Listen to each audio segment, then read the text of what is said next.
जया एकादशी व्रत की कथा। पौराणिक कथा के अनुसार जब धर्मराज युधिष्ठिर भगवान श्री कृष्ण से पूछते हैं कि माघ मास की एकादशी का क्या महात्म्य है, तो भगवान श्री कृष्ण कहते हैं कि इसका नाम जया एकादशी है। इस एकादशी पर व्रत करने से मनुष्य को भूत पिशाच की योनि का भय नहीं रह जाता। इसी विषय में कथा सुनाते हुए भगवान श्री कृष्ण कहते हैं कि एक बार नंदन वन में उत्सव चल रहा था।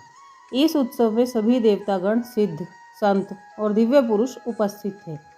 इस उत्सव कार्यक्रम में गंधर्व गायन कर रहे थे और गंधर्व कन्याएं नृत्य कर रही थीं। उसी समय नृत्यांगना पुष्पवती सभा में गायन कर रहे माल्यवान नाम के गंधर्व पर मोहित हो गई। अपने प्रबल आकर्षण के कारण वह सभा की मर्यादा को भूल गई और इस प्रकार नृत्य करने लगी कि माल्यवान उसकी ओर आकर्षित हो जाए। माल्यवान भी उसकी ओर आकर्षित हुए बिना ना रह सका।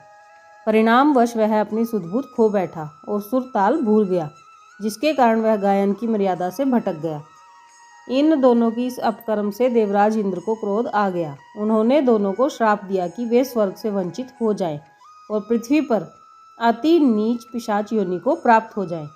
श्राप के प्रभाव से दोनों पिशाच बन गए और हिमालय पर्वत पर एक वृक्ष पर अत्यंत कष्ट भोगते हुए रहने लगे। एक दिन दोनों अत्यंत दुखी थे, जिसके चलते उन्होंने सिर्फ फलाहार किया और उसी रात्रि ठंड के कारण उन दोनों की मृत्यु हो गई। संयोग से उस दिन माघ शुक्ल पक्ष की एकादशी तिथि थी। इस प्रकार से अनजाने में दोनों ने जया एकादशी का व्रत कर लिया। जया एकादशी का अनजाने में व्रत हो जाने के कारण दोनों को पिशाच योनि से मुक्ति प्राप्त हो गई, जिसके बाद वे पहले से भी अधिक सौंदर्यवान हुए और पुनः स्वर्ग लोक में उन्होंने स्थान प्राप्त किया।